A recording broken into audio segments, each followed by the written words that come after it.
MS technical study centre में आपका स्वागत है।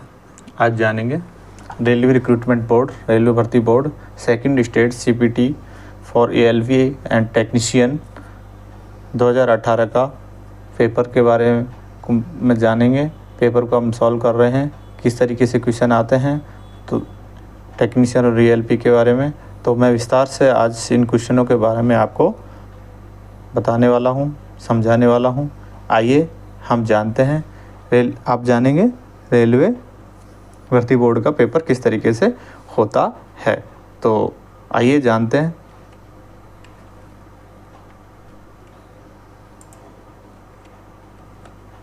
पहला क्वेश्चन है, बैटरी संबंधित विफलताओं को मुख्य कारण क्या होता है। तो ऑप्शन है कंटेनर संबंधी खराबी, वेट कैप ढीला होना, विद्युत अपघटन, इलेक्ट्रोलाइट का उच्च स्तर, गलत मिश्रित इलेक्ट्रोलाइट। तो आंसर इसका दिया हुआ है गलत मिश्रित इलेक्ट्रोलाइट, यानी बैटरी के अंदर जो इलेक्ट्रोलाइट डाला जाता है वो गलत मिश्रण होने की वजह से। तो इसका आंसर क्या रहेगा? फॉर आंसर इसका राइट है। क्वेश्चन 2, निम्नलिखित में से प्रदर्शित पुर्जों को पहचानिए। यानी ये जो दिया गया है वाशर, ये कौन सा वाशर है, इसको पहचानना है आपको। तो इसको कौन सा वाशर बोलते हैं? स्प्लिट वाशर बोला जाता है। कौन सा वाशर बोला जाता है? इसको स्प्लिट वाशर बोला जाता है। तो आंसर इसका फॉर राइट है। तो ये अब देखिए किस तरीके से होता है ये स्प्लिट वाशर। स्प्लिट वाशर एक विशेष प्रकार का वाशर होता है जिसका प्रयोग बोल्ट और नट को ढीला करने में किया जाता है, खासतौर पर जब मशीन में कंपन और वाइब्रेशन होता है। यानी मशीन के अंदर ज़्यादा कंपन और वाइब्रेशन होता है। क्या होता है? कंपन और वाइब्रेशन होता है, तब जाके इसका उपयोग किया जाता है। तो इस कारण इसके कंपन, जहाँ पर भी कंपन होता है उसमें इसका उपयोग किया जाता है, क्योंकि कंपन होने की वजह से वापस खुले नहीं, इसका प्रयोग इसलिए किया जाता है। कहाँ इस्तेमाल होता है? गाड़ियों के इंजनों में, भारी मशीनरी और निर्माण में, इलेक्ट्रॉनिक उपकरणों में जहाँ लगातार कंपन होता है। अगर आपको किसी मशीन या उपकरण में बोल्ट लगाने में डर है कि कंपन से वो ढीले हो सकते हैं, तो स्प्लिट लॉक वाशर ज़रूर उपयोग करना चाहिए। तो ये सब का उपयोग किया जाता है। आइए तीसरा क्वेश्चन देखते हैं। ए 2 stroke diesel engine is use in, यानी 2 स्ट्रोक डीजल इंजन का उपयोग ज़्यादातर कहाँ उपयोग होता है।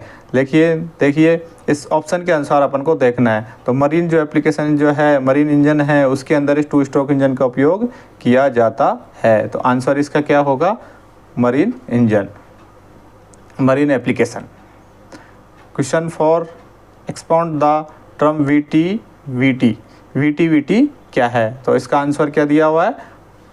Variable timing value train. आइए इसके बारे में जानते हैं, ये क्या है।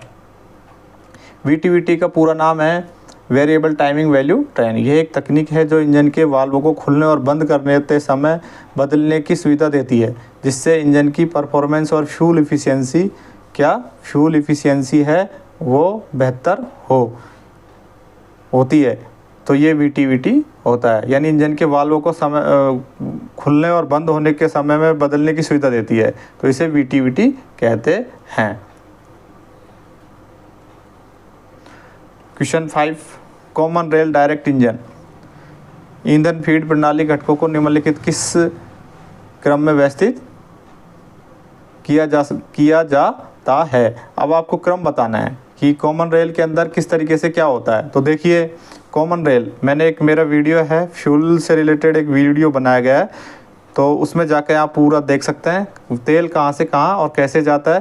तो उसके में आपको इसका आंसर मिल जाएगा डीपली, यदि आपको जाना है तो सबसे पहले देखिए ईंधन टैंक, फिर निम्न दाब पंप में जाता है, फिर फिल्टर के अंदर जाता है, यानी टैंक से सक करता है इंजन मोटर के द्वारा, फिर पंप के अंदर जाता है, पंप से ईंधन फिल्टर में जाता है, फिर उच्च दाब के साथ ईंधन पंप में जाता है, फिर कॉमन रेल के अंदर जाता है, फिर इंजेक्टर के अंदर जाता है और उसके बाद कंबशन चैम्बर में स्प्रे हो जाता है। तो इस तरीके से ये इसकी प्रणाली है, व्यवस्थित क्रम ये है इसका। तो आंसर इसका 2 राइट है। अच्छा सवाल, common rail direct injection common direct injector feed प्रणाली घटकों को एक विशेष क्रम में व्यवस्थित किया जाता है। किस क्रम में? विशेष क्रम में, ताकि इसका परफॉर्मेंस फ्यूल इफिशिएंसी ज़्यादा मिले। इसके कारण इसको विशेष क्रम में व्यवस्थित किया जाता है। सही इस प्रकार होता है, ईंधन टैंक फ्यूल टैंक जहाँ ईंधन की यात्रा शुरू होती है, यानी फ्यूल टैंक के अंदर सबसे ज़्यादा तेल भरा जाता है उसके अंदर, और फ्यूल टैंक से फ्यूल पंप में जाता है, फ्यूल पंप से फ्यूल फिल्टर में जाता है, फिर प्रेशर से रेगुलेटर प्रेशर वाल्व के द्वारा नियंत्रित किया जाता है, फिर कॉमन रेल में जाता है और उसके बाद इंजेक्टर में जाता है। तो इस तरीके से ये प्रक्रिया पूरी होती है।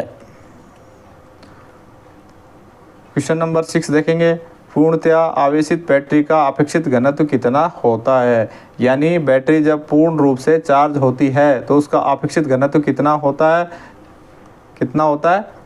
1.290। जब बैटरी फुल है तो क्या बताएगा? 1.290। तो ये फुल चार्जिंग है।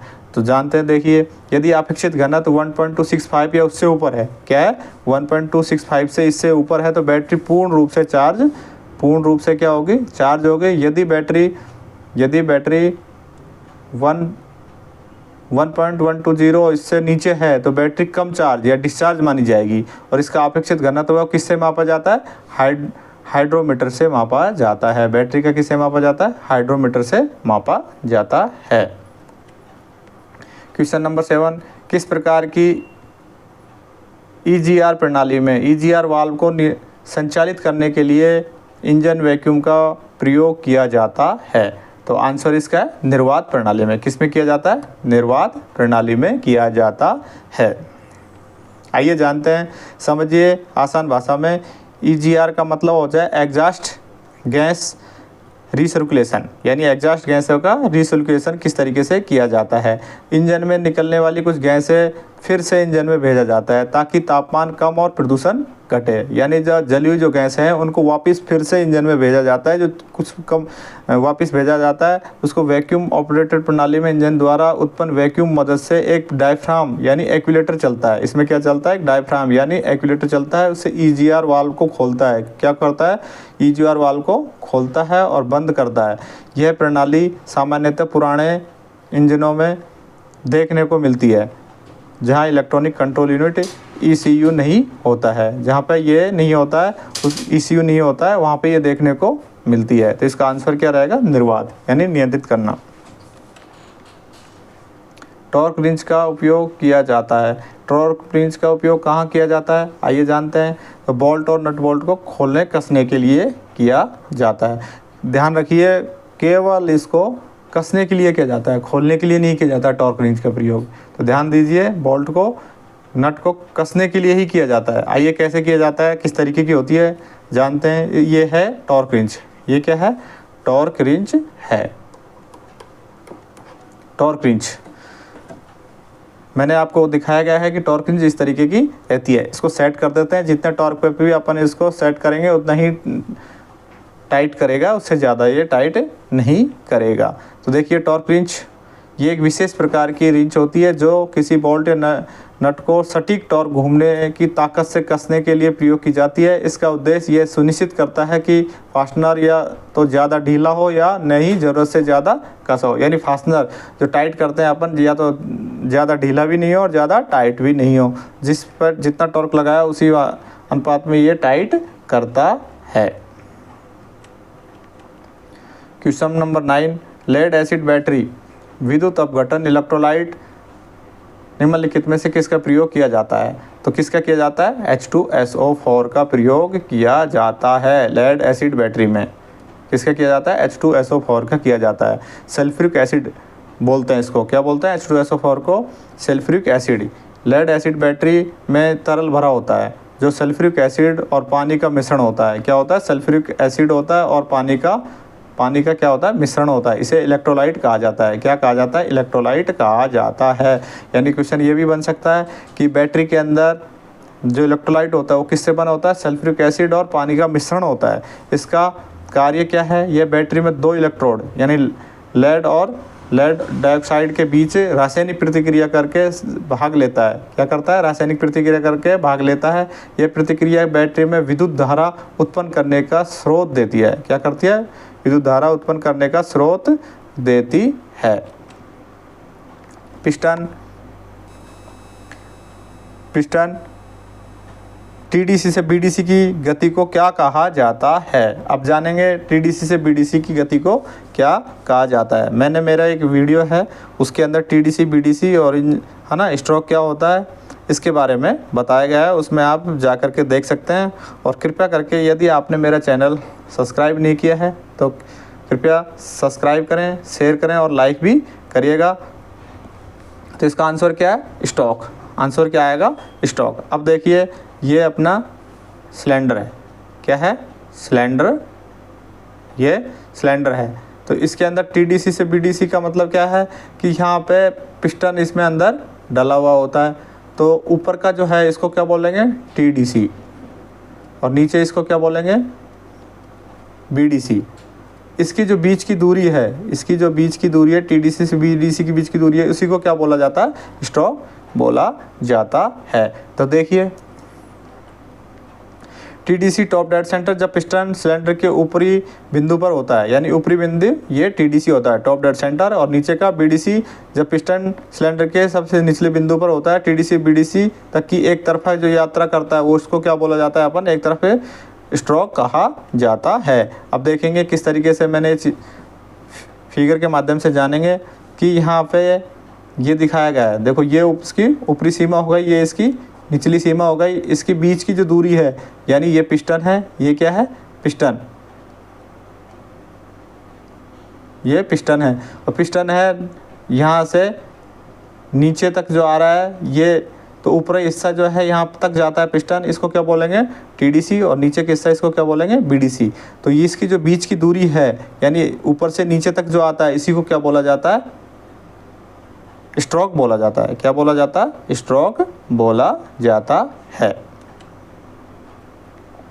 क्वेश्चन 11, निम्नलिखित में से किस तेल का श्यानता यानी विस्कोसिटी ग्रेड उच्चतम होता है? श्यानता यानी बहने के जो गुण हैं, यानी तेल की जो गाढ़ापन है उसी को क्या बोलते हैं हम? विस्कोसिटी। तो इस सबसे ज़्यादा जो उच्च श्रेणी का होगा वो इन ऑप्शन के अनुसार कौन सा होगा? आंसर दोस्त राइट है इसमें, यानी ऐसे ही 120 होता है। जैसे बाइक के अंदर अपन कौन सा डालते हैं? 20W40 डाला जाता है। तो ये अलग अलग विस्कोसिटी के हिसाब से और इंजन की बनावट निर्माता कंपनियां निर्धारित करती हैं, लेकिन बाइक में यही डाला जाता है, 20W40 होता है। आइए देखते हैं, समझिए श्यानता ग्रेड विस्कोसिटी। श्यानता यानी तेल का गाढ़ापन, तापमान के अनुसार उसका बहाव करने की क्षमता, यानी जैसे ही इंजन गर्म होता है और उसके कितने क्षमता के अनुसार वो बह रहा है। ग्रेड W का मतलब होता है विंटर। क्या होता है? विंटर, यानी ठंडे मौसम में कैसा प्रदर्शन करेगा। विंटर का मतलब होता है ठंडे मौसम में वो कितना कैसा प्रदर्शन करेगा। क्वेश्चन नंबर 12 है। बाह्य थ्रेड काटने के लिए प्रयुक्त कतरन उपकरण कटिंग टूल का नाम क्या है? तो बाह्य थ्रेड काटने के लिए हम डाई का उपयोग करते हैं। किसका उपयोग करते हैं? डाई का उपयोग करते हैं। आइए जानते हैं डाई किस तरीके की होती है और कैसे उपयोग किया जाता है इसका भी।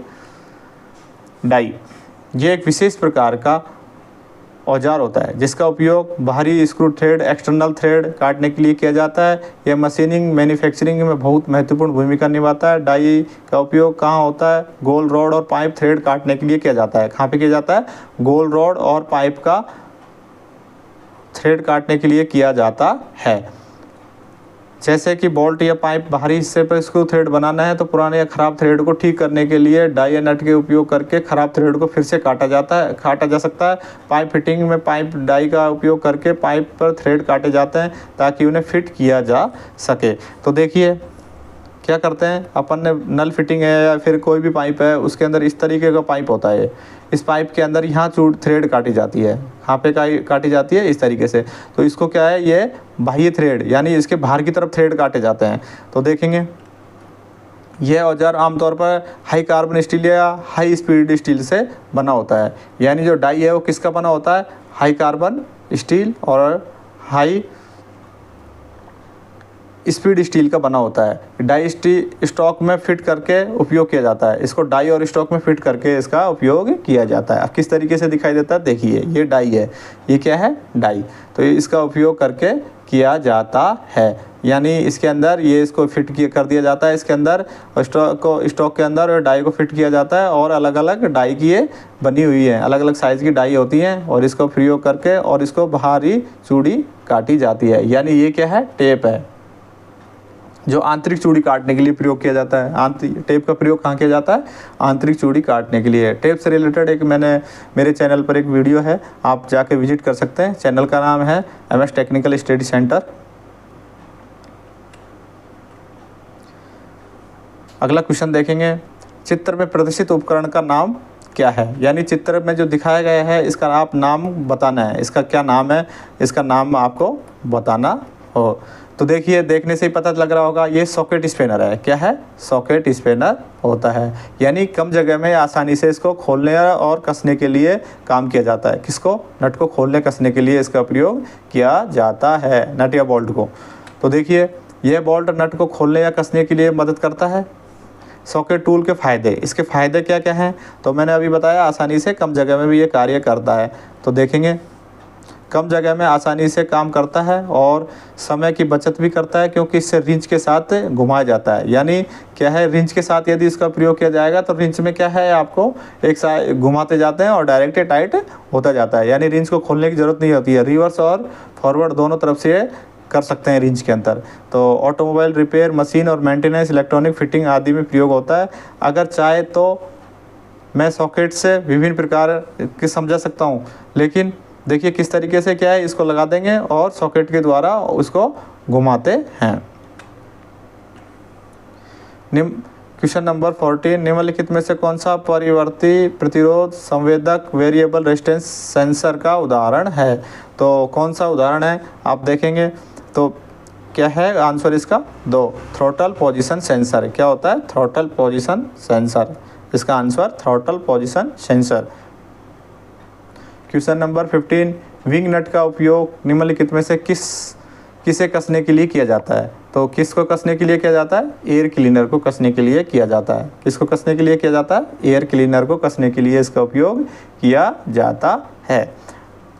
देखिए, विंग नट क्या है, एक विशेष प्रकार का नट होता है। इसको दोनों तरफ फ्लैट चौड़े पंख होते हैं। इसमें क्या होता है, फ्लैट और चौड़े पंख होते हैं, फ्लैट टाइप के और चौड़े पंख होते हैं। इसे किसी भी टूल की आवश्यकता के बिना सिर्फ हाथ से कसने और खोलने के लिए डिज़ाइन किया गया है। यानी इसमें किसी भी टूल की ज़रूरत नहीं होती है। यदि ज़्यादा भी कस दिया तो कभी कभी हम प्लायर का उपयोग करते हैं, लेकिन हाथ से ही खोला और कसा जाता है। वो किस तरीके की रहता है, देखिए इंजन के अंदर कहाँ लगा रहता है, आपने देखा होगा, जो इस तरीके का होता है। देखिए, ये इस टाइप का होता है विंग नट। और ये क्या है, एयर क्लीनर। क्या होता है, ये एयर क्लीनर। तो एयर क्लीनर है, इसके ऊपर यहाँ पे इस जगह पर ये विंग नट, क्या है, ये विंग नट लगा होता है। क्या है ये, एयर क्लीनर। क्लीनर पर इसका उपयोग किया जाता है, जिससे हाथ से खोलने के लिए, इसमें एयर क्लीन करने के लिए और फिल्टर लगा रहता है, या फिर इसमें बहुत सारे लुबाइल वाले भी होते हैं, लुबाइल भी भरा जाता है। आइए अगला क्वेश्चन, निम्नलिखित में से किस उपकरण का उपयोग निकलने वाले धुएं एग्जॉस्ट स्मोक को कम करने के लिए किया जाता है। यानी एग्जॉस्ट स्मोक को कम करने के लिए किया जाता है। तो आप जानेंगे इसके बारे में। Option, कैटेलिक converter. किस में किया जाता है, कैटेलिक कन्वर्टर। तो आंसर इसका 2 राइट है। किस तरीके से करते हैं, कैटेलिक कन्वर्टर क्या करता है, ये एक उपकरण होता है जो वाहन निकलने वाली हानिकारक गैसों को कम करता है। यानी कैटेलिक क्या है, इसके वाहनों से निकलने वाली जो हानिकारक गैस है उससे कम करता है। यह एग्जॉस्ट सिस्टम में लगा होता है। कहाँ लगा होता है, कैटेलिक कन्वर्टर कहाँ लगा होता है, एग्जॉस्ट सिस्टम में लगा हुआ होता है। कहाँ पे लगा होता है, एग्जॉस्ट सिस्टम में लगा होता है। प्रदूषण को नियंत्रित करता है। कैसे काम करता है, इंजन से निकलने वाली गैसों को कार्बन मोनोऑक्साइड, यानी जो एग्जॉस्ट गैस से निकलती हैं उसके अंदर सबसे ज़्यादा मात्रा में क्या होती है, कार्बन मोनोऑक्साइड गैस होती है, जो बहुत हानिकारक होती है। हाइड्रोकार्बन HC और नाइट्रोजन ऑक्साइड NO2 होता है उसके अंदर, है ना। और रासायनिक प्रक्रिया द्वारा कम हानिकारक गैसों जैसे कार्बन डाइऑक्साइड CO2 और नाइट्रोजन N2 में बदल देता है। CO2 और नाइट्रोजन इसमें बदल देता है। यह प्रक्रिया विशेष धातुओं जैसे प्लेटिनम, पैलेडियम और रोडियम की सहायता से होती है। किसकी सहायता से होती है ये प्रक्रिया? प्लेटिनम, पैलेडियम और रोडियम की सहायता से ये बदलती है। और कहाँ उपयोग होता है? सभी आधुनिक पेट्रोल और डीजल वाहनों में, और विशेष रूप से अभी जो नई गाड़ी आई हैं BS6 और यूरो 6 मानकों वाले इंजनों में अनिवार्य है। इन इंजनों में तो ये लगा ही रहता है इसके अंदर। क्यों महत्वपूर्ण है? वायु प्रदूषण को कम करता है। ये क्यों महत्वपूर्ण है? इसको क्यों लगाया है? क्योंकि वायु प्रदूषण को कम करता है, पर्यावरण को साफ रखता है, सरकारी उत्सर्जन मानकों को पूरा करने में मदद करता है। और सरकार के मानकों को जो सरकार के अनुसार दिया गया है कि ज़्यादा प्रदूषण नहीं होना चाहिए, उसको ये कम करता है और पर्यावरण स्वास्थ्य की रक्षा भी करता है। वही मापी माइक्रोमीटर का उपयोग किया जाता है, यानी आउटसाइड माइक्रोमीटर। इंग्लिश में इसको क्या बोलेंगे? Outside micrometer. Outside micrometer. तो इसको क्या माइक्रोमीटर का उपयोग किया जाता है? बाह्य व्यास मापने के लिए। किसके लिए किया जाता है? बाह्य व्यास मापने के लिए। तो नाम से ही प्रतीत होता है आउटसाइड। आउटसाइड मीन्स बाहरी माप लेने के लिए, बाहरी माप लेने के लिए। जैसे कि अब आपने देखा होगा, यदि नट की साइज़ नापनी है अपन को तो आउटसाइड का प्रयोग करेंगे, यानी कोई पाइप का डायमीटर नापना है तो भी इसी का प्रयोग करेंगे। ठीक है, बहिर्मापी माइक्रोमीटर का उपयोग किया जाता है। बहिर्मापी माइक्रोमीटर का उपयोग किस लिए होता है, आइए जानते हैं। माइक्रोमीटर का उपयोग किसी वस्तु की बाहरी लंबाई, चौड़ाई, व्यास को बहुत अधिक सटीकता से मापने के लिए प्रयोग किया जाता है। प्रिसियस यानी सटीकता से मापने के लिए इसका प्रयोग किया जाता है। इसका उपयोग कहाँ होता है? इंजन पार्ट जैसे पिस्टन या शाफ्ट का व्यास मापने के लिए, मशीन में किसी धातु को टुकड़ों को सटीक मोटाई मापने के लिए इसका प्रयोग किया जाता है। गौण निर्माण, जब मिलीमीटर के छोटे से अंश तक मापता हो तो इसका उपयोग किया जाता है। उपयोग, मापी जाने वाली वस्तुओं को माइक्रोमीटर की एनविल स्पिंडल के बीच में रखा जाता है। एनविल और स्पिंडल के बीच में रखा जाता है। अब मैं आपको माइक्रोमीटर का चित्र बताऊंगा, तो दिखाएंगे अभी आपको किस तरीके से रहता है और एनविल कहाँ होता है उसमें और स्पिंडल कहाँ लगा होता है। रैचेट घुमाकर इसे धीरे धीरे क्लैंप किया जाता है और रीडिंग को मुख्य स्केल और वर्नियर थिम्बल स्केल से देखा जाता है।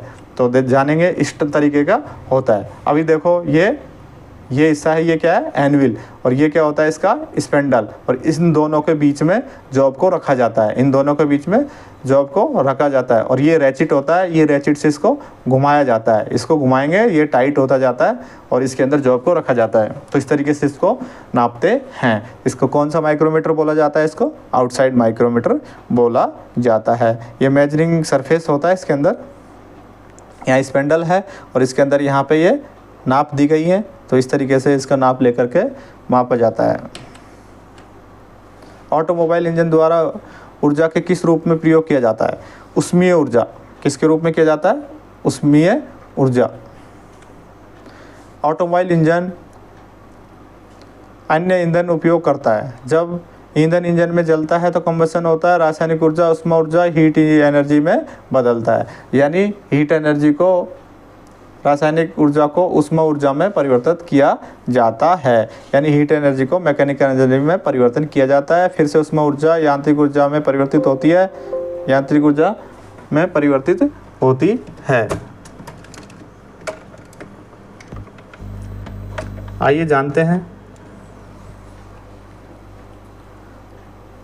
फिर पेट्रोल इंजन में स्पार्क प्लग ईंधन को जलाता है और उष्मा उत्पन्न होती है, पिस्टन चलता है, वाहन आगे बढ़ता जाता है।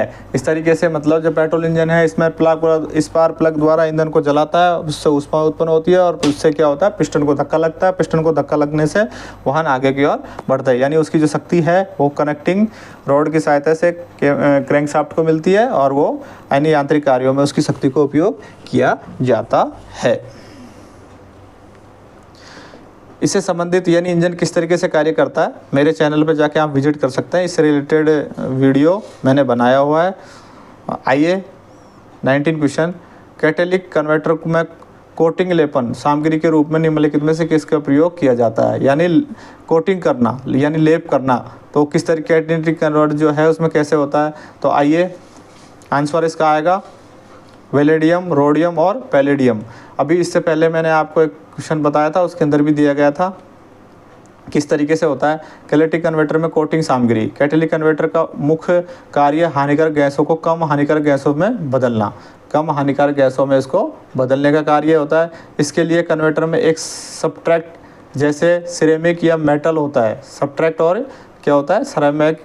सब्सट्रैक्ट जिसमें सिरेमिक का मेटल और होता है जिससे कोटिंग की जाती है। क्या की जाती है? इससे कोटिंग की जाती है। कोटिंग आमतौर पर महंगे धातुओं की होती है। किसकी होती है? महंगे धातुओं की होती है, जिन्हें कैटलिस्ट कहा जाता है। जो कोटिंग की जाती है उसी को हम कैटलिस्ट कहा जाता है। तो आंसर इसका क्या होता है? कोटिंग करने के लिए, यानी कैटेलिक कन्वर्टर में जो कोटिंग लेपन जो होता है, यानी एग्जॉस्ट गैसों को, जो एग्जॉस्ट गैसें हैं उसको हानिकारक गैसों में, कम हानिकारक गैसों में बदलने के लिए तो वेलेडियम, रोडियम और पैलेडियम किया जाता है और ये एग्जॉस्ट सिस्टम में लगा होता है। इससे पहले एक वीडियो में भी इसी के पेपर का क्वेश्चन आया था, उसके अंदर ये बताया गया है। आइए 20 क्वेश्चन। आईसी इंजन में inlet air temperature sensor, inlet वायु तापमान संवेदक लगाया जाता है। तो आंसर इसका क्या रहेगा? Inlet manifold. क्या रहेगा? Inlet manifold. डीजल इंजन में फ्यूल इंजेक्टर का कार्य क्या है? आइए देखते हैं। डीजल इंजन में फ्यूल इंजेक्टर का कार्य क्या है? दहन कक्ष कंबशन चैम्बर में ईंधन को इंजेक्ट करना। यानी इंजेक्टर का कार्य क्या रहता है? दहन कक्ष यानी कंबशन चैम्बर के अंदर जो तेल है उसको इंजेक्ट करना, यानी फुहारों के रूप में भेजना, इसका कार्य होता है इंजेक्टर का। देखिए इंजन में फ्यूल इंजेक्टर का कार्य, फ्यूल इंजेक्टर डीजल इंजन का एक महत्वपूर्ण हिस्सा होता है। इसका मुख्य कार्य है ईंधन उच्च दबाव पर इंजेक्शन। यह सिलेंडर में ईंधन बहुत अधिक उच्च दबाव पर स्प्रे करता है ताकि हवा के साथ अच्छे मिल सके। सटीक मात्रा में ईंधन की आपूर्ति यानी इंजन की गति और लोड अनुसार ईंधन की मात्रा को नियंत्रित करता है। और ईंधन का ऑटोमाइजेशन, ईंधन को बारीक बूंदों में बदलना। ऑटोमाइजेशन का मतलब होता है बारीक यानी फॉग के रूप में, जिसे दहन अधिक कुशलता से हो सके। दहन प्रक्रिया को बेहतर बनाना, सही समय पर और सही स्थान पर ईंधन को इंजेक्टर इंजन की कार्य क्षमता और ईंधन की दक्षता को बढ़ाता है। और व्यावहारिक उदाहरण के लिए मान लीजिए कि किसी ट्रक या डीजल इंजन की बात कर रहे हैं। जब ड्राइवर एक्सीलेटर दबाता है तो फ्यूल इंजेक्टर उसी अनुसार ईंधन की मात्रा और दबाव को नियंत्रित करता है ताकि इंजन को ज़रूर शक्ति मिल सके। लेकिन ये सब जो कार्य है वो किसका रहता है? गवर्नर का होता है। किसका कार्य होता है? ये गवर्नर का सही मात्रा में भेजना। लेकिन इंजेक्टर का कार्य होता है कंबशन चैम्बर के अंदर इंजेक्ट करना तेल को। अपघर्षण पहिए ग्राइंडिंग व्हील में सामान्यतः प्रयुक्त निर्मित अपघर्षण है। तो क्या है? Aluminium oxide. अपघर्षण के लिए क्या है? एल्यूमिनियम ऑक्साइड ग्राइंडिंग व्हील में। Question, the difference between the maximum and minimum sizes allowed the manufacturing of component is called. उसको क्या बोलते हैं? टॉलरेंस। अब टॉलरेंस की परिभाषा क्या है? लो लिमिट और हाई लिमिट के बीच के अनुपात, यानी लो लिमिट और हाई लिमिट। यानी आपको कोई जॉब बनाने के लिए दिया गया है तो क्या हो गया? आपको एक रेशो दे दिया, इसके बीच में होना चाहिए, वही क्या कहलाता है? टॉलरेंस कहलाता है। टॉलरेंस की परिभाषा, हेक्साब्लेड की मानक लंबाई होती है। हेक्साब्लेड जो होती है उसकी मानक लंबाई क्या होती है? 250 mm होती है, यानी 250 mm होती है। यानी हेक्साब्लेड है, आपने देखा होगा इस तरीके की हेक्साब्लेड होती है।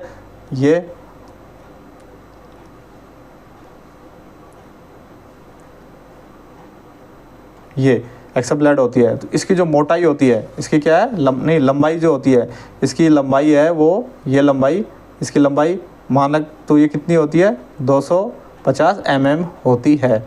250 mm होती है। निम्नलिखित में से कौन सा एक सेंसर है? सेंसर कौन सा है? Crankshaft position. क्रैंकशाफ्ट पोजीशन जो है, क्रैंकशाफ्ट कौन सी पोजीशन में है? तो वो एक सेंसर है। क्योंकि स्पार्क प्लग में कोई सेंसर नहीं होता, रिले के अंदर भी कोई सेंसर नहीं होता, इंजेक्टर में भी कोई नहीं होता, लेकिन इसके अंदर एक सेंसर होता है ऑप्शन के अनुसार।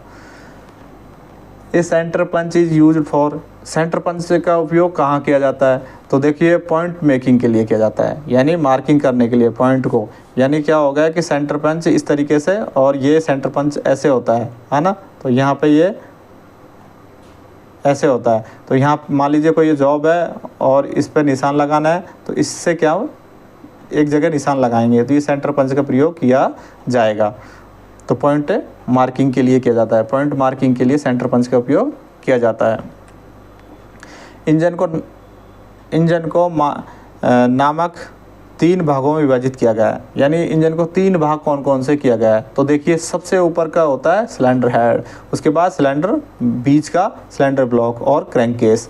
अब देखिए सिलेंडर हेड क्या है, सिलेंडर हेड, सिलेंडर हेड के अंदर कौन कौन से पार्ट्स लगे होते हैं, वाल्व है ना, रॉकर आर्म है, वाल्व है, रॉकर आर्म है ना, ये सभी टेबल फेजिंग भी अपन सिलेंडर हेड पे ही लिया जाती है। सिलेंडर ब्लॉक है, इसके अंदर पिस्टन लाइनर लगे हुए होते हैं और वाटर गैलरी भी बनी हुई होती है। सिलेंडर हेड में वाटर गैलरी बनी होती है। और क्रैंककेस के अंदर क्या है, यहाँ पे इस क्रैंककेस के अंदर क्या होता है, क्रैंककेस में क्रैंकशाफ्ट भी घूमती है। क्या होती है, क्रैंकशाफ्ट है वो घूमती है और साथ में नीचे लुबाइल भरा जाता है। क्या भरा जाता है, इसके अंदर लुबाइल को भरा हुआ जाता है। 28 क्वेश्चन, अग्निशामक उपकरण के लिए प्रयुक्त संकेतों पर किन किन रंगों का उपयोग किया जाता है। तो देखिए अग्निशामक है, अग्निशामक जो अपने सिलेंडर होते हैं उनके अंदर किन किन रंगों का उपयोग किया जाता है। तो देखिए आंसर इसका क्या रहा है, लाल रंग के पृष्ठभूमि पर सफ़ेद रंग का चित्रीय आरेख, पिक्टोग्राफ बोलते हैं उसको। तो लाल रंग के पृष्ठभूमि पर सफ़ेद रंग का, है ना, लाल रंग के पृष्ठभूमि पर सफ़ेद रंग का चित्रीय आरेख होता है, पिक्टोग्राफ बोलते हैं इसको। तो आंसर इसका 1 राइट। अग्निशामक संकेत, लाल रंग का उपयोग अग्निशामक उपकरण के संकेतों के लिए किया जाता है। इसका उपयोग लाल रंग खतरे का प्रतीक होता है। लाल रंग किसका होता है, खतरे का, इसलिए किया जाता है और जिसमें तुरंत ध्यान आकर्षित हो जाता है। ये अभी आपसे पूछा जाता है लाल रंग का उपयोग क्यों जाता है, क्योंकि इससे तुरंत ध्यान आकर्षित हो जाता है। अग्निशामक यंत्र जैसे फायर एक्सटिंग्विशर और अलार्म और फायर हॉज बॉक्स आदि में लाल रंग का होते हैं ताकि आपात स्थिति में उन्हें आसानी से पहचाना जा सके। अतिरिक्त जानकारी, नीला रंग सूचना संकेतों के लिए होता है। नीला रंग है सूचना के लिए होता है, संकेतों के लिए होता है। हरा रंग है सुरक्षा निकासी के लिए होता है, यानी सुरक्षा और निकासी के लिए हरा रंग का उपयोग किया जाता है। पीला रंग का वह चेतावनी देने के लिए किया जाता है, यानी कोई चेतावनी दी गई है तो पीला रंग में हो गई, और सुरक्षा की और निकासी संबंधित होगी तो हरा रंग होगा। नीला रंग है सूचना संकेतों के लिए किया जाता है। कनेक्टिंग रॉड की अनुप्रस्थ काट होती है, यानी अनुप्रस्थ कास्ट का मतलब क्या होता है, आई सेक्शन होता है उसका। क्या होता है, अनुप्रस्थ आई सेक्शन होता है। आई सेक्शन सबसे ज़्यादा उपयोग में आता है क्योंकि यह तन्यता और दबाव दोनों को अच्छी तरह से झेल सकता है। अब ये तन्यता में से होता है डक्टिलिटी, है ना, इसको झेलने के लिए दोनों के अंदर प्रयोग किया जाता है। और डिजिटल डिज़ाइन करते समय इंजीनियर वजन, लागत और परफॉर्मेंस पर संतुलन देखना पड़ता है। यानी जब इसका डिज़ाइन किया जाता है तो क्या क्या चीज़ देखा जाता है, इसका वजन कितना हो गया है ना, लागत कितनी लगेगी इसमें, और परफॉर्मेंस कैसी रहेगी। बना तो दिया इसका परफॉर्मेंस काम कर रही नहीं कर रही, तो ये सब चीज़ों पर ध्यान दिया जाता है। और कौन सा सेक्शन होता है इसका, आई सेक्शन बोला जाता है। और किसको, कनेक्टिंग रॉड की। कनेक्टिंग रॉड की अनुप्रस्थ काट क्रॉस सेक्शन इंजन की डिज़ाइन, लोडिंग कंडीशन और निर्माण सामग्री पर निर्भर करती है। किस पर निर्भर करती है, ये भी क्वेश्चन आता है कि अनुप्रस्थ काट जो है, क्रॉस सेक्शन जो है इंजन की डिज़ाइन पर निर्भर करती है और लोडिंग कंडीशन पर भी निर्भर करती है, निपुणता पर निर्भर करती है और सामग्री पर निर्भर करती है, सामग्री पर भी निर्भर करती है। मल्टीमीटर का उपयोग क्या मापने के लिए किया जाता है, मल्टीमीटर। अभी नाम से प्रतीत होता है कि मल्टीमीटर का मतलब होता है मल्टी चीज़ों को नापने के लिए, यानी एक से अधिक चीज़ों को मापने के लिए प्रयोग किया जाता है। जैसे कि धारा को, वोल्टेज को, प्रतिरोध को, एम्पियर को, ये सब को मापने के लिए किसका उपयोग किया जाता है, मल्टीमीटर का उपयोग किया जाता है। निम्नलिखित में से किस बैटरी का उपयोग भारत ऑटोमोबाइल इंजनों के आमतौर पर नहीं किया जाता है, यानी 18 वोल्ट की बैटरी का उपयोग नहीं किया जाता है। 2 वोल्ट देखो सेल के में होता है, 3 वोल्ट भी होता है, 6 वोल्ट की बैटरी में किया जाता है ना, लेकिन 18 वोल्ट की बैटरी हमारे पास उपलब्ध नहीं है। चॉइस है 24 है, लेकिन ये नहीं है। 12 वोल्ट है, 6 वोल्ट है, 3 वोल्ट है, 2 वोल्ट है, लेकिन 18 वोल्ट की बैटरी का प्रयोग भारत में आमतौर पर ऑटोमोबाइल में नहीं किया जाता है। अंतर्मापी माइक्रोमीटर का उपयोग निम्नलिखित में से किस मापने के लिए किया जाता है? फिर से आ गया है दोबारा यही क्वेश्चन। देखो एक ही पेपर में 2 क्वेश्चन दे दिया गया है, तो ये आसान है। यदि आपको उसके बारे में पता होगा तो आपके दोनों तीनों क्वेश्चन सही हो जाएंगे। तो इसके लिए भाई ये आंतरिक व्यास मापने के लिए किया जाता है, यानी अंतर्मापी। अब आपको सबसे ज़्यादा है कि इसको इंग्लिश में पढ़ना चाहिए। किस में पढ़ना चाहिए? इंग्लिश में पढ़ना चाहिए, क्योंकि इंग्लिश में इसको क्या बोलता है? आउटसाइड माइक्रोमीटर, आउटसाइड माइक्रोमीटर कहते हैं। In the diesel engine start motor is, यानी in a diesel engine the start motor is जो है डीजल इंजन के अंदर स्टार्ट मोटर है वो किस टाइप की होती है? सिंगल फेस एसी मोटर होती है। स्टार्टर मोटर के अंदर जो मोटर उपयोग की जाती है उसको कौन से बोलते हैं? सिंगल फेज एसी मोटर होती है। कौन सी होती है? Single phase AC motor, single phase AC motor. 34 question देखते हैं।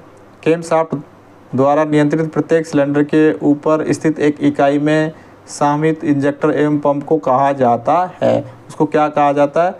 यूनिट इंजेक्टर कहा जाता है। क्या कहा जाता है? Unit injector. इंजेक्टर शाफ्ट में नियंत्रित प्रत्येक सिलेंडर के ऊपर स्थित एक इकाई है, यानी सिलेंडर है, सिलेंडर के ऊपर एक यूनिट लगाई जाती है और वो क्या लगाया जाता है? इंजेक्टर लगाया जाता है। क्या लगाया जाता है? इंजेक्टर लगाया जाता है, क्योंकि डिस्ट्रीब्यूटर पाइप नहीं होता, जर्क पंप भी नहीं होता, इनलाइन पंप भी नहीं होता, तो वो क्या है? यूनिट इंजेक्टर होता है। निम्नलिखित में से कौन सा शब्द बैटरी से संबंधित नहीं है? वेंडिक्स क्या नहीं है? वेंडिक्स नहीं है, क्योंकि विद्युत अपघटन होता है इलेक्ट्रोलाइट जिसके अंदर, है ना। वेंट कैप भी होती है इसके अंदर, और सेल डिवाइडर भी होता है, क्योंकि सेल लगाए जाते हैं उसके अंदर डिवाइड करने के लिए सेल डिवाइडर लगे होते हैं, लेकिन वेंडिक्स बैटरी के अंदर नहीं लगा होता है। तो ऑप्शन से सेकंड ऑप्शन यानी 2 राइट है इसका। यदि आपने मेरा चैनल सब्सक्राइब नहीं किया है तो कृपया करके मेरे चैनल को सब्सक्राइब करिएगा दोस्तों। और उसमें मैंने बहुत सारे वीडियो बनाए हैं, प्रत्येक पार्ट्स के इंडिविजुअल वीडियो बनाए गए हैं। उसमें मैंने पूर्ण रूप से हर पार्ट्स को समझाने की कोशिश की गई है। आप जा कर के मेरे चैनल को विजिट कर सकते हैं। आइए जानते हैं अगला क्वेश्चन। निम्नलिखित में से कौन सा टर्बोचार्जर का हिस्सा नहीं है? अब देखिए, थ्रस्ट बेयरिंग उसके अंदर होती है टर्बोचार्जर के अंदर, कंप्रेसर व्हील भी होता है और टरबाइन भी होती है, और मफलर नहीं होता। मफलर किसको बोला जाता है? एग्जॉस्ट मैनिफोल्ड जो होता है वही क्या है? जैसे बाइक के अंदर जो साइलेंसर लगाया जाता है उसको क्या बोलते हैं अपन? मफलर बोला जाता है। साइलेंसर को क्या बोलते हैं? मफलर। तो इसमें टर्बोचार्जर का हिस्सा नहीं है, क्योंकि ये बाइक के अंदर ही लगाया जाता है ना, लेकिन बड़ी जो गाड़ी हैं उनके अंदर ये टर्बोचार्जर लगा होता है। निम्नलिखित में से कौन सा फिल्टर इनटेक मैनिफोल्ड पर लगा होता है? एयर फिल्टर इनटेक मैनिफोल्ड पर लगा होता है। इनटेक मैनिफोल्ड का मतलब इनलेट मैनिफोल्ड पर लगा हुआ होता है। वो कौन सा होता है? एयर फिल्टर, यानी जो इंजन के अंदर शुद्ध हवा जो जाती है छनकर के इनलेट वाल्व के थ्रू जो जाती है वो एयर फिल्टर के द्वारा ही जाती है। किसके द्वारा जाती है? एयर फिल्टर के द्वारा ही जाती है। जिस पे विंग नट लगा हुआ, आपने अभी एक क्वेश्चन देखा था, वो एयर फिल्टर ही था। तो ये कौन सा वो कहाँ लगा होता है? इनलेट मैनिफोल्ड पर लगा होता है। इसको एयर फिल्टर बोला जाता है। आइए जानते हैं नेक्स्ट क्वेश्चन। निम्नलिखित में से कौन सा विद्युत रोधी इलेक्ट्रिकल इंसुलेटर का उदाहरण है? तो आइए, प्लास्टिक। क्या है? प्लास्टिक। अभी नाम से प्रतीत हो रहा है, क्योंकि सोना के अंदर भी करंट आता है, एल्युमिनियम में और तांबा में। लेकिन विद्युत रोधी होता है विद्युत का कुचालक। एक तो होता है सुचालक, जिसमें धारा प्रभावित होती है उसको सुचालक बोला जाता है, जिसमें धारा प्रभावित नहीं होती है उसे कुचालक बोला जाता है। इनमें से ऑप्शन के अनुसार क्या है? प्लास्टिक। तो आंसर इसका प्लास्टिक। संयोजक छड़ों कनेक्टिंग रॉड को मुड़ने झुकने की जांच निम्नलिखित में से किस उपकरण के द्वारा की जा सकती है? आइए, डायल टेस्टर गेज। क्या है? डायल टेस्टर गेज का, यानी कोई छड़ है या कनेक्टिंग रॉड है, उसको अपन टेढ़ा सीधा ये मुड़ा हुआ है या झुका हुआ है, उसको मापने के लिए अपन जो प्रयोग किया जाएगा वो डायल टेस्टर इंडिकेटर होता है। क्या होता है? डायल टेस्टर इंडिकेटर होता है। यानी ये घड़ी जैसा होता है इस तरीके से, और यहाँ पे उसमें पारा भरा रहता है और उसको नीचे इसमें गेज लगा रहता है और इसको जैसे ही अपन सरफेस पर टच करेंगे तो वो सुई घूमती रहती है, तो कितनी मात्रा में मतलब उठेगी वही है। तो टेढ़ा रहेगा तो ज़्यादा, और यदि ज़्यादा टेढ़ा रहेगा और जहाँ बीच में टेढ़ा है वहाँ पे उठेगी नहीं, तो उससे पता चल जाएगा। RTV सीलर के संदर्भ में RTV को पूर्ण रूप क्या है, पूर्ण रूप क्या है? तो आइए जानते हैं। क्वेश्चन नंबर इस है रूम टेम्परेचर वल्कनाइजिंग बोलते हैं इसको, रूम टेम्परेचर वल्कनाइजिंग बोलते हैं। क्वेश्चन नंबर 2 इसका राइट है RTV। आर्क वेल्डिंग में निम्नलिखित में से किस उपकरण का इस्तेमाल किया जाता है? इलेक्ट्रोड का। किसका किया जाता है? इलेक्ट्रोड का उपयोग किया जाता है। इलेक्ट्रोड का उपयोग किया जाता है आर्क वेल्डिंग करते समय।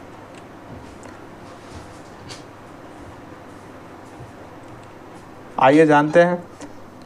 सेविंग एवं फॉर्मिंग कार्य के लिए बॉल पिन हैमर किस भाग में प्रयोग किया जाता है? तो पिन में किया जाता है इसका, है ना। सेविंग और इसके लिए किसका किया जाता है? पिन में किया जाता है। और वह अवधि जिसके दौरान इनलेट और एग्जॉस्ट वाल्व खुले रहते हैं वो कहलाती है, वो वाल्व ड्यूरेशन कहलाती है। एग्जॉस्ट और इनलेट वाल्व दोनों खुले रहते हैं, एग्जॉस्ट और इनलेट वाल्व दोनों खुले रहते हैं, उसे क्या बोलते हैं अपन? वाल्व ड्यूरेशन बोला जाता है। वाल्व अवधि जो बोलते हैं, दोनों वाल्व एक साथ खुले रहते हैं, है ना, इसको वाल्व ड्यूरेशन कहते हैं। एक प्रीग्निशन होता है, वाल्व लैग और वाल्व लीड और वाल्व अवधि, 3 चीज़ होती हैं। तो वाल्व लैग, है ना, वाल्व लीड, समय से पूर्व वाल्वों को खुलना तो क्या कहलाता है? लैग हो गया, और समय के बाद खुलना ये लीड कहलाता है। और एक साथ दोनों खुले रहते हैं तो इसको क्या बोलते हैं? क्या बोलेंगे इसको? वाल्व अवधि यानी वाल्व ड्यूरेशन बोला जाता है। क्रैंकशाफ्ट का व्यास मापा जाता है। क्रैंकशाफ्ट का व्यास किससे मापा जाता है? फिर एक क्वेश्चन आ गया, तो ये आउटसाइड माइक्रोमीटर के द्वारा ही मापा जाता है क्रैंकशाफ्ट का व्यास, क्योंकि व्यास बाहरी चीज़ को कोई भी नापा जाएगा तो आउटसाइड माइक्रोमीटर के द्वारा ही मापा जाएगा। तो देखिए इससे रिलेटेड 3 क्वेश्चन बन गए आपके। किसी पुर्जे की आंतरिक विमाएँ जैसे किसी छिद्र, ट्यूब आदि, ट्यूब का आंतरिक व्यास मापने के लिए किसका उपयोग किया जाता है? तो वो ये हो गया, ये फिर एक क्वेश्चन आ गया इसमें, तो है अंतर्मापी माइक्रोमीटर के द्वारा ही किया जाएगा। तो देखो माइक्रोमीटर से रिलेटेड 5 क्वेश्चन हो गए, है ना, और सेम है, बस माप इसमें अलग अलग चीज़ माप रहे हैं, किसी में छड़ को माप रहे हैं, किसी में माइक्रो यानी क्रैंकशाफ्ट को नाप रहे हैं, है ना, या किसी का डायमीटर को माप रहे हैं। तो सबका प्रयोग इसमें क्या है? बाहरी मापने के लिए माइक्रोमीटर का उपयोग किया जाता है। इंजन के फ्यूल इंजेक्टरों को लगाया जाता है दहन कक्ष में। कहाँ लगाया जाता है इसको? दहन कक्ष में। अब ये फिर क्वेश्चन आ गया दहन कंबशन चैम्बर में। आपको इंजेक्टर का ये काम क्या होता है ना, तेल का इंजेक्ट करना, लेकिन फ्यूल इंजेक्टर को लगाया जाता है, इंजन को फ्यूल इंजेक्टरों को लगाया जाता है, तो दहन कक्ष में लगाया जाता है। तो वो भी ये दूसरा क्वेश्चन इसका बन गया है। 47 क्वेश्चन। 60 डिग्री से अधिक मापने वाले कोणों और कोणों को रेतने फाइल करने के लिए, यानी रेतने का मतलब होता है फाइल करने के लिए किस प्रकार की रेती का प्रयोग किया जाता है? तो ट्रायंगुलर के लिए, यानी 60 डिग्री का कोई भी अपन ये बनाएंगे तो रेतने के लिए, जैसे 60 डिग्री अपना इस टाइप का हो गया, यानी ये अब यहाँ अपन को फाइल चलानी है तो ये इसमें इसके लिए ट्रायंगुलर फाइल का प्रयोग किया जाता है। त्रिभुजाकार रेती, कौन सी? त्रिभुजाकार रेती का प्रयोग किया जाएगा। फैन बेल्ट अत्यधिक कसी हुई होने के पर इंजन के साथ क्या होता है? यानी फैन बेल्ट ज़्यादा टाइट है तो क्या होगा? वाटर पंप काम करना बंद कर देगा। क्योंकि यहाँ वाटर पंप का नाम ही क्यों दिया है? क्योंकि फैन बेल्ट जो है वाटर पंप के ऊपर लगी हुई होती है। रेडिएटर के अंदर रेडिएटर गर्म हो जाएगा, इससे क्या होगा? रेडिएटर भी गर्म हो जाएगा, रेडिएटर गर्म हो जाएगा, क्योंकि पानी रह जाएगा ही नहीं उसके अंदर, ठंडा किसको करेगा? इंजन गर्म हो जाएगा और इंजन की धीमी गति से चलना शुरू करता है। तो देखिए यहाँ पे क्या होगा? गर्म तब होगा जब वाटर पंप कार्य करना बंद कर देगा, तब जा करके।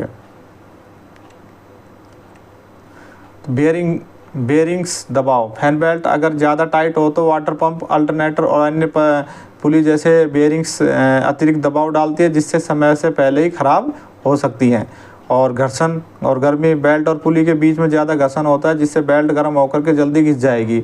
ईंधन दक्षता में कमी, इंजन में अतिरिक्त मेहनत करनी पड़ती है जिससे ईंधन की खपत बढ़ जाती है। शोर और कंपन, ज़्यादा टाइट बेल्ट से इंजन में सामान्य शोर और कंपन होता है। आइए अगला क्वेश्चन देखते हैं। 49 क्वेश्चन, इंजन स्टार्ट करते समय स्टार्टर मोटर पिनियन खाली जगह के साथ जुड़ा होता है, यानी इसमें क्या ऑप्शन आएगा? तो flywheel ring gear, flywheel ring gear के साथ जुड़ा होता है। इसके साथ फ्लाईव्हील गियर रिंग गियर के साथ में। इंजन स्टार्ट करते समय स्टार्टर मोटर पिनियन गियर, तो देखिए जो स्टार्टर मोटर जो है, स्टार्टर मोटर तो ये एक रिंगर गियर होता है। इस तरीके से क्या होता है? गोल रिंगर गियर होता है। इस पर ये रिंगर गियर होता है ना। इस पर ये स्टार्टर मोटर जुड़ी हुई होती है। क्या जुड़ी होती है? इसका पिनियन इसके साथ जुड़ा होता है और जब स्टार्टर मोटर घूमती है तो ये इसको घुमाता है। और ये किससे जुड़ा होता है? क्रैंक शाफ्ट से जुड़ा होता है। जब इंजन स्टार्ट किया जाता है तो स्टार्टर मोटर पिनियन गियर आगे बढ़कर इंजन के फ्लाईव्हील या रिंगर गियर के साथ जुड़ा रहता है और यह जुड़ाव इंजन के घुमाने के लिए आवश्यक प्रारंभिक टॉर्क प्रदान करता है। इंजन चालू हो जाता है। स्टार्टर मोटर को बिजली मिलती है, उससे पिनियन गियर आगे बढ़ता है और एंगेज हो जाता है। एंगेज यानी जुड़ जाता है उससे। यह फ्लाईव्हील के साथ जुड़ता है, इंजन को घुमाता है और इंजन स्टार्ट होते ही पिनियन वापस हट जाता है। यानी इंजन स्टार्ट होते ही वापस पिनियन अपनी जगह पे आ जाता है। छेनी किस सामग्री से बनी होती है? छेनी यानी इंग्लिश में इसको चीजल बोलते हैं, है ना। तो छेनी किस सामग्री की बनी होती है? उच्च कार्बन स्टील की बनी हुई होती है, हाई कार्बन स्टील की बनी हुई होती है। यानी जल्दी ये छेनी का कार्य क्या होता है? किसी को खुरसने का काम करता है, यानी लोहे को इसको भी है तो ये खुद ही खुरसने लग जाएगी तो क्या है? तो इसको हाई कार्बन स्टील से बनाया जाता है। छेनी उच्च गुणवत्ता वाले कार्बन स्टील से क्रोमियम वैनेडियम स्टील से भी बनाई जाती है और इसमें क्रोमियम और वैनेडियम स्टील की भी बनी होती है, वो बहुत ज़्यादा हार्ड होती है। कार्बन स्टील ये सबसे सामान्य सामग्री है जिससे छेनी बनाई जाती है। इसे कठोरता और टिकाऊपन होता है जिससे यह लकड़ी या धातु को काटने के लिए भी सक्षम होती है। क्रोमियम वैनेडियम यह एक मिश्र धातु होती है जो छेनी को अपनी मजबूत और जंग प्रतिरोधी बनाती है। इसमें क्या है? क्रोम वैनेडियम मिलाने से जंग नहीं लगता है और इसका उपयोग विशेष रूप से भारी कार्यों के लिए भी किया जाता है। डीजल का अपेक्षित घनत्व क्या होता है? आइए जानते हैं डीजल का अपेक्षित घनत्व क्या होता है। तो क्या होता है? 0.84 होता है। देखते हैं, लगभग 0.82 से 0.85 होता है। क्या होता है अपेक्षित घनत्व? अपेक्षित घनत्व रिलेटिव डेंसिटी का मतलब होता है किसी पदार्थ को घनत्व पानी के घनत्व की तुलना में कितना है। पानी घनत्व की तुलना में कितना है? पानी का अपेक्षित घनत्व 1 माना जाता है। पानी का अपेक्षित घनत्व कितना माना जाता है? 1 माना जाता है। और इसका मतलब है कि डीजल पानी के हल्का होता है और इसलिए अगर दोनों मिलाया जाए तो डीजल ऊपर तैरता है। यानी दोनों को मिला दिया जाए तो डीजल ऊपर चला जाएगा और पानी नीचे चला जाएगा। तो आप देखेंगे उदाहरण के तौर पर बाइक के अंदर बाइक की टंकी में पानी चला जाता है तो गाड़ी क्या करती है? फ्लैक्चुएट होती है, यानी झटका देने लगती है। इसके कारण क्या है? पानी जो है वो नीचे चला जाता है क्योंकि पानी जलता ही नहीं है। पानी है, आग लगाएंगे तो जलेगा क्या? नहीं जलेगा। तो इस कारण वो फ्लैक्चुएट करने लगती है। उसमें जैसे ही तेल थोड़ा मिल करके आता है तो कभी वो चलती है, कभी बंद होने लगती है, तो इस कारण वो झटका देती है। तो पानी भारी होने के कारण नीचे रहता है और तेल ऊपर हो जाता है। इसे डिजाइन में टैंक कैलकुलेशन में भी फ्लोट सेंसर लेवल इंडिकेटर के लिए प्रयोग होता है।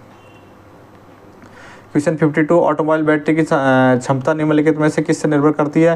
प्लेटों की संख्या और उनके आकार पर निर्भर करती है। किस पर निर्भर करती है? प्लेटों की संख्या और उनके आकार पर निर्भर करती है। ऑटोमोबाइल बैटरी है जो किस पर निर्भर करती है?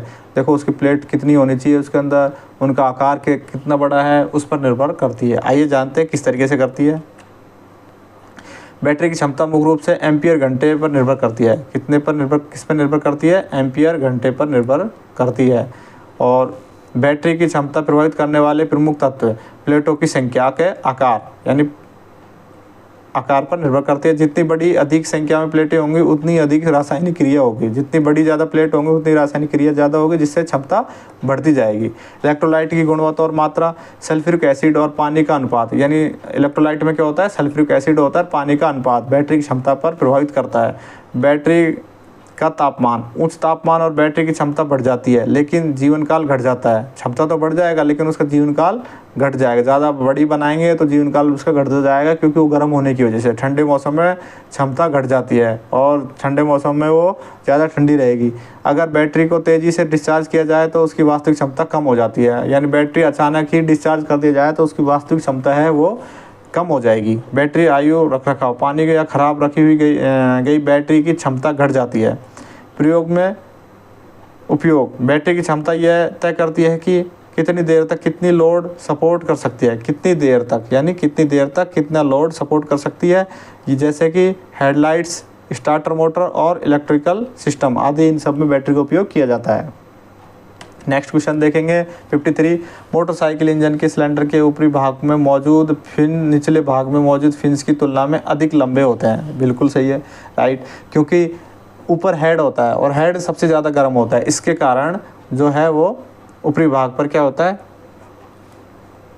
गर्म हवा ऊपर ही उठती जाती है। तो मोटरसाइकिल में जो है ऊपरी भाग में मौजूद फिन्स निचले भाग के मौजूद फिन्स की तुलना में अधिक लंबे होते हैं। तो यानी ऊपर लंबे इसलिए बनाए जाते हैं कि अधिक से अधिक ठंडा कर सके, क्योंकि ऊपर क्या होता है, कंबशन चैम्बर होता है। कंबशन चैम्बर वहीं दहन होता है, तो दहन होने की वजह से वो ज़्यादा गर्म होता है, तो ऊपर फिन्स जो है बड़े बनाए जाते हैं। जब इंजन चलता है तो उसमें ज़्यादा गर्मी सिलेंडर हेड यानी ऊपर भाग में उत्पन्न होती है, क्योंकि यह कंप्रेशन इग्निशन होता है। जहाँ स्पार्क प्लग यहीं स्थित होता है, वाल्व कंबशन चैम्बर में इससे हिस्से में होते हैं, इसलिए इस भाग को ठंडा रखने के लिए किया जाता है। ऊष्मा अपसरण का सूत्र, ऊष्मा अपसरण का सूत्र क्या होता है, Q बराबर HA और डेल्टा T होता है। जहाँ गर्मी, Q का मतलब गर्मी का अपसरण होना और H का मतलब हीट ट्रांसफ़र कोएफिशिएंट बोलते हैं इसको। ए का मतलब सतह का क्षेत्रफल, यानी एरिया। फिन्स जितनी लंबी उतना ज़्यादा एरिया होगा उसका भी है। और डेल्टा टी का मतलब तापमान में अंतर कितना है उस पर डिपेंड करेगा, इसलिए ऊपरी भाग में लंबी फिन बनाकर क्षेत्र बढ़ाया जाता है ताकि इंजन ज़्यादा गर्म ना हो। मुख्य जनरल और क्रैंकशाफ्ट के पिन की केंद्र रेखाओं सेंटर लाइन के बीच की दूरी को कहा जाता है क्रैंक थ्रो कहा जाता है। क्या कहा जाता है उसको, क्रैंक थ्रो कहा जाता है। मुख्य जनरल यानी मुख्य जनरल और क्रैंकशाफ्ट पिन के केंद्र रेखाओं के बीच की जो दूरी है उसको क्या कहा जाता है, मुख्य जनरल कहा जाता है। क्रैंक, देखिए क्रैंक थ्रो, क्रैंक त्रिज्या, रेडियस, इसका तकनीकी महत्व, ये दूरी इंजन के स्ट्रोक को निर्धारित करती है। किसको निर्धारित करती है, स्ट्रोक को निर्धारित करती है। क्योंकि देखो इस तरीके से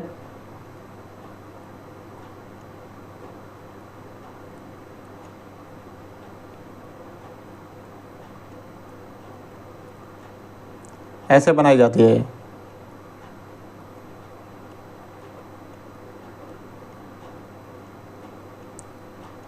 तो ये यहाँ पर जैसे ये है घूमेगी, ये घूमने के बाद ये ऐसे ऊपर जाएगा तो ये स्ट्रोक इस तरीके से दूरी पूरी करेगी। ये नीचे आएगा तो यहाँ पे पिस्टन नीचे आ जाएगा, यहाँ वापस ऊपर चला जाएगा। इस तरीके से ये बनी हुई रहती है। तो क्रैंक है ना, तो जितनी अधिक थ्रो होगी उतना ही पिस्टन ऊपर नीचे चलेगा, जिससे इंजन की क्षमता और टॉर्क प्रभावित होता है। इंजन के प्रकार, क्रैंक थ्रो, स्ट्रोक। छोटा इंजन जैसे बाइक कम थ्रो होगा उसके अंदर, छोटा इंजन बाइक है उसमें कम थ्रो होगा, छोटा स्ट्रोक तेज आरपीएम होंगे, और इससे क्या होगा, छोटा स्ट्रोक होगा और तेज आरपीएम होगा, यानी तेज गति से घूमेगा। जितना लंबा स्ट्रोक होगा यानी छोटा स्ट्रोक होगा उतना ही तेज गति से घूमेगी। भारी इंजन, भारी इंजन में क्या होता है, ट्रक अधिक लंबा स्ट्रोक होगा और ज़्यादा टॉर्क भी उतना ही ज़्यादा उसको मिलेगा। ट्विस्ट ड्रिल इसके अनुसार निर्दिष्ट किया जाता है। तो है व्यास औजार का प्रकार तथा सामग्री, व्यास औजार का प्रकार और सामग्री। ट्विस्ट ड्रिल यानी ट्विस्ट ड्रिल है, इसके अनुसार निर्दिष्ट किया जाता है। व्यास के अनुसार औजार और उसके प्रकार की सामग्री के आधार पर निर्भर करता है।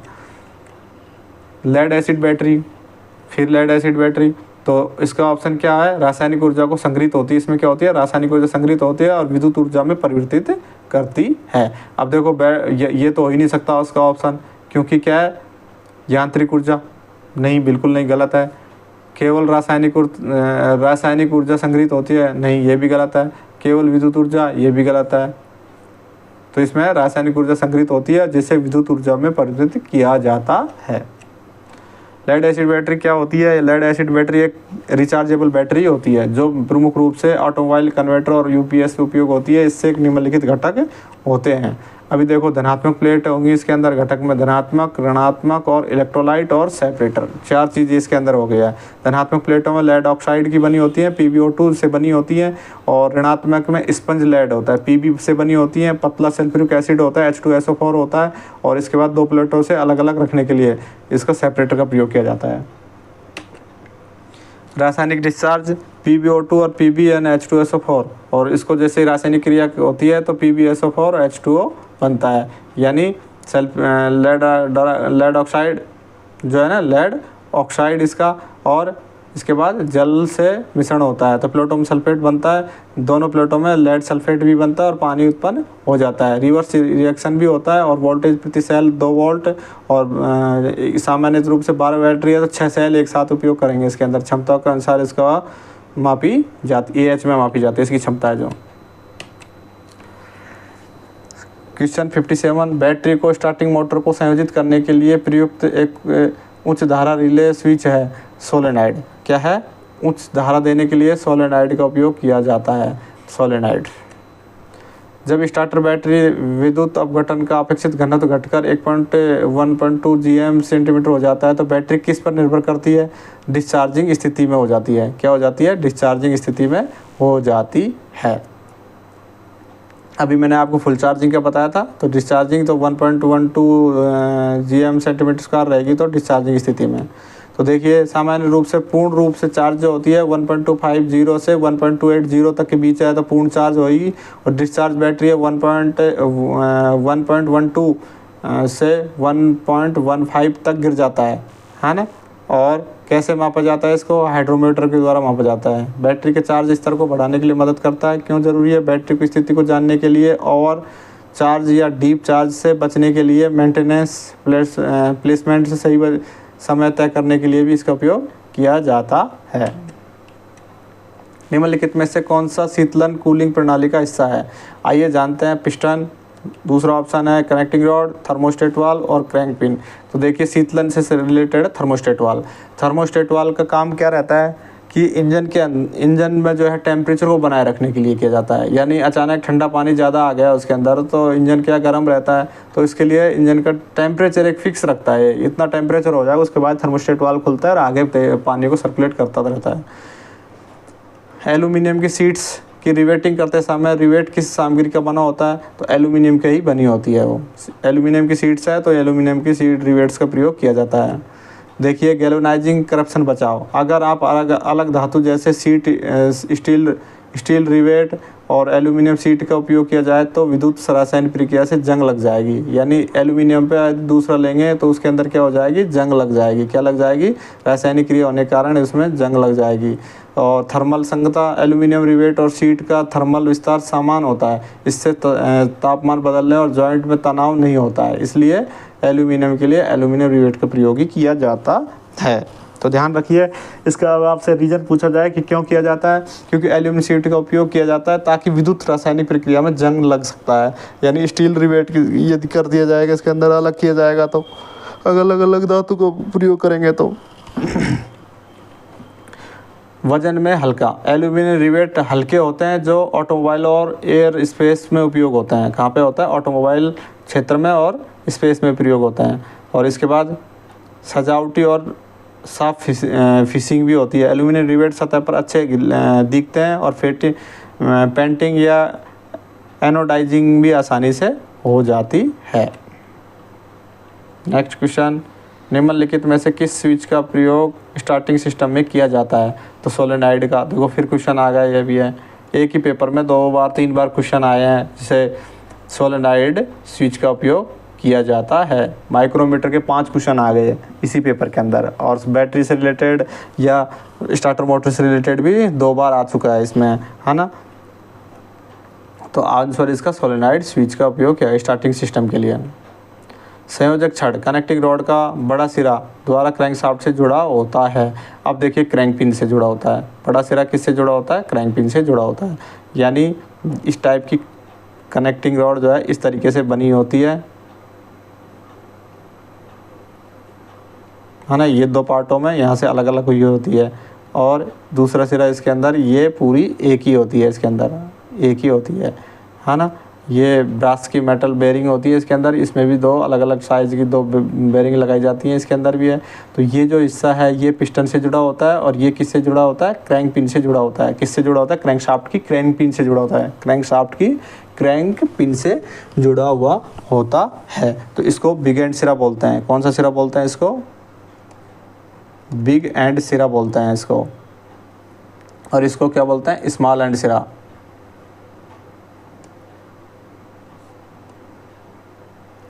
स्मॉल एंड सिरा बोलते हैं इसको। वाल्व खुलने से पहले समयावधि को कहा जाता है, तो वाल्व लीड कहा जाता है, समय अवधि को कहा जाता है। वाल्व खुलने से पहले की है ना, तो वाल्व लीड कहा जाता है।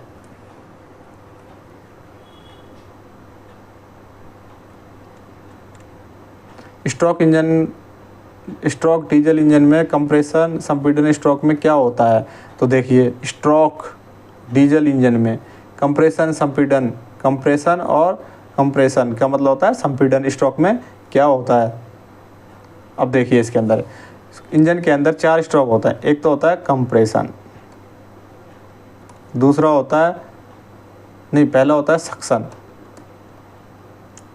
दूसरा होता है कंप्रेशन, पावर, और तीसरा क्या होता है, एग्जॉस्ट। क्या होता है, एग्जॉस्ट स्ट्रोक होता है, एग्जॉस्ट स्ट्रोक। अब देखिए सक्शन में तो क्या है, शुद्ध हवा सिलेंडर के अंदर जाती है। इसमें क्या होता है, जो हवा आती है इनलेट वाल्व बंद हो जाता है और एग्जॉस्ट वाल्व भी बंद रहता है, और इसमें हवा को दबाया जाता है, संपीड़ित किया जाता है, यानी उसको दहन कक्ष में सिर्फ हवा को संपीड़ित किया जाता है। और पावर स्ट्रोक के अंदर उसके अंदर आग लग जाती है, और एग्जॉस्ट स्ट्रोक में जली हुई गैस बाहर निकल जाती है। तो दहन कक्ष में सिर्फ हवा संपीड़ित होती है। कौन सा स्ट्रोक में, कंप्रेसर स्ट्रोक के अंदर। धारदार चपटी छेनी का उपयोग किया जाता है। कहाँ किया जाता है, नटों को काटने के लिए। किस में किया जाता है, नटों को काटने के लिए किया जाता है। धारदार चपटी छेनी का प्रयोग नटों को काटने के लिए किया जाता है। सुपरचार्जर का मुख्य कार्य है, सुपरचार्जर से रिलेटेड फिर दूसरा क्वेश्चन आ गया, हवा के घनत्व को बढ़ाना। ये क्या बढ़ाता है, हवा के घनत्व को बढ़ाता है सुपरचार्जर।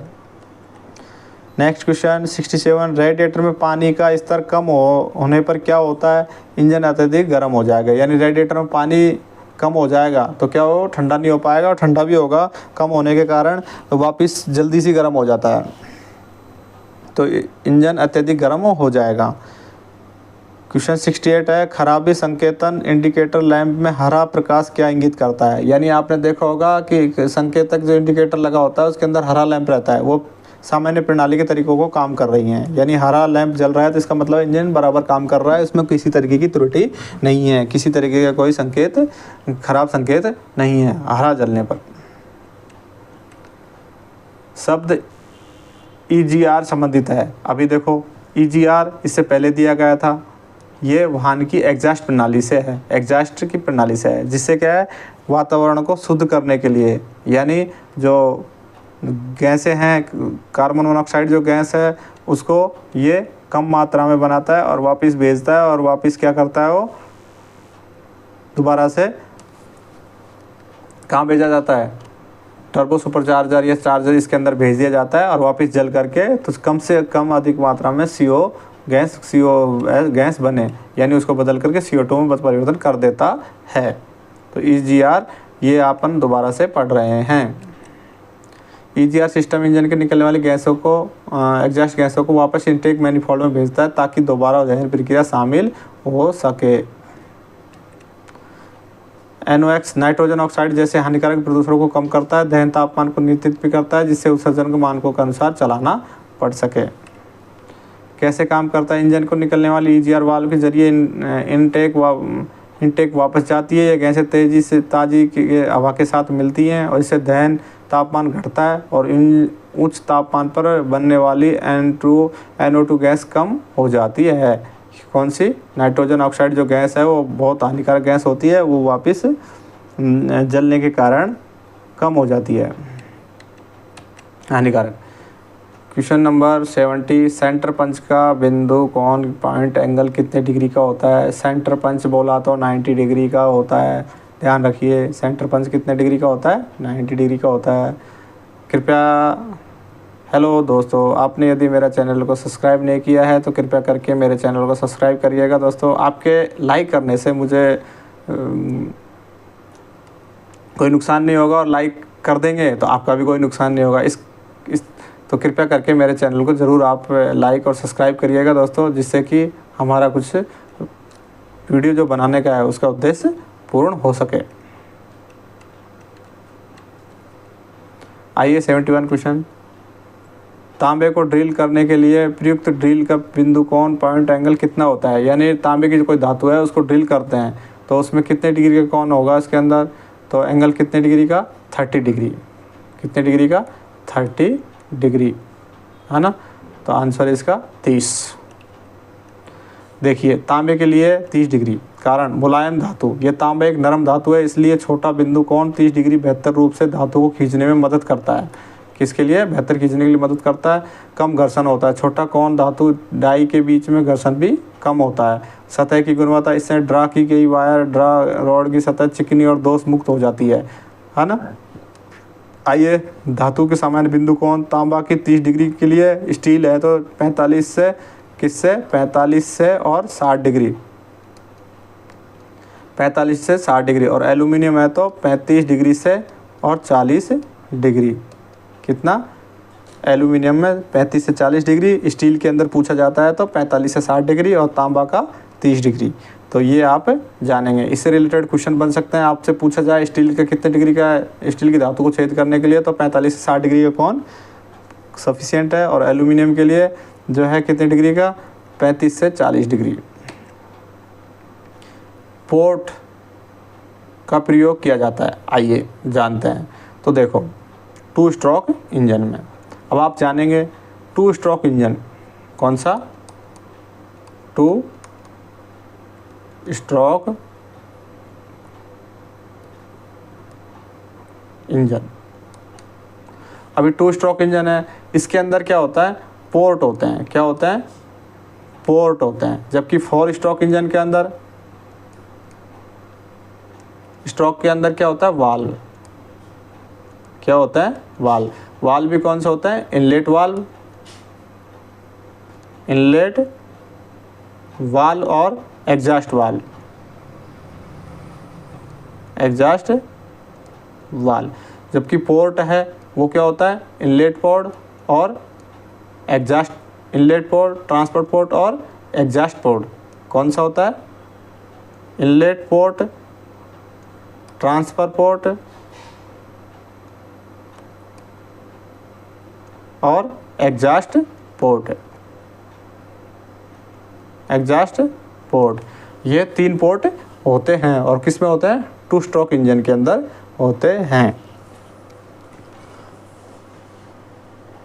स्पार्क प्लग द्वारा उत्पन्न वोल्टेज कितना होता है? स्पार्क प्लग द्वारा जो है 20,000 वोल्टेज उत्पन्न होता है। कितना होता है? 20,000। लेकिन ऑप्शन में यहाँ कितना दिया है? 18,000 वोल्टेज दिया हुआ है। तो आंसर आपका 18,000 वोल्टेज राइट है।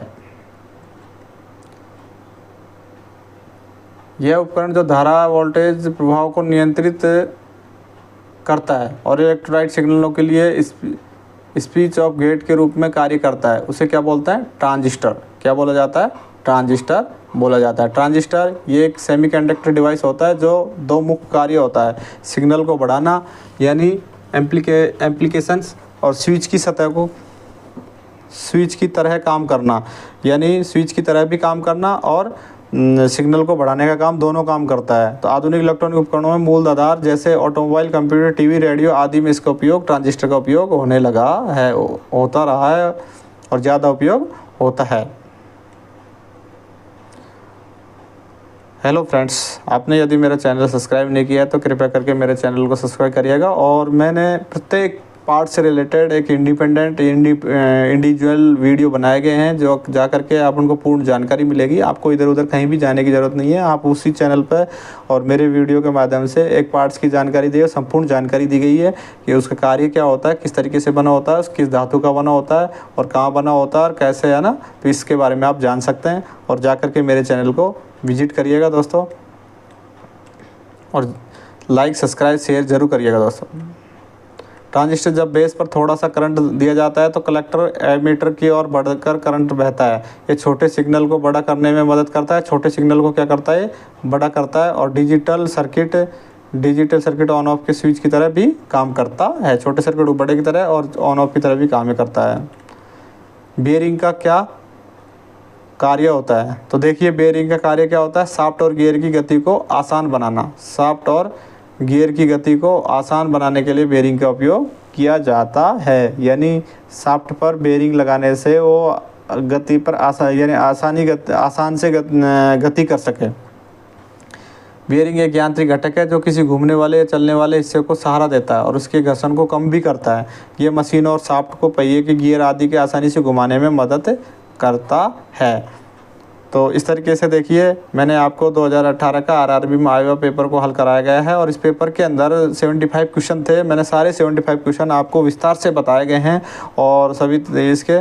तो आइए इस तरीके से हम आगे भी पेपर हल करते रहेंगे। और यदि आपने मेरा चैनल सब्सक्राइब नहीं किया है तो कृपया करके मेरे चैनल को सब्सक्राइब कर लिए, जिससे कि आपको आगे के वीडियो का नोटिफिकेशन समय पर प्राप्त हो सके और आप जान सकें। तो धन्यवाद, फिर एक नए वीडियो के साथ आपसे मुलाकात होगी।